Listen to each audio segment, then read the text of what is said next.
I'm sure by now you guys have all seen all the reviews of the RayNeo Air 3S, and you're probably wondering, where's my review? Well, this is the glasses on my face right now, Air 3S. I've actually had these glasses for well over a month, and I did a 15-minute long review of the glasses.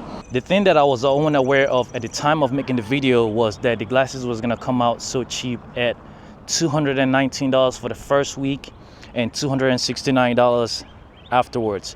So with that being said, this is not a review. This is more so a call to action that if you're looking to start your XR journey, or you're looking to upgrade, or you're just a fan of RayNeo, this might be a good time to snatch that glasses while it's on sale, especially when you consider the fact that Asus made glasses like the Asus Air Vision M1 at $700.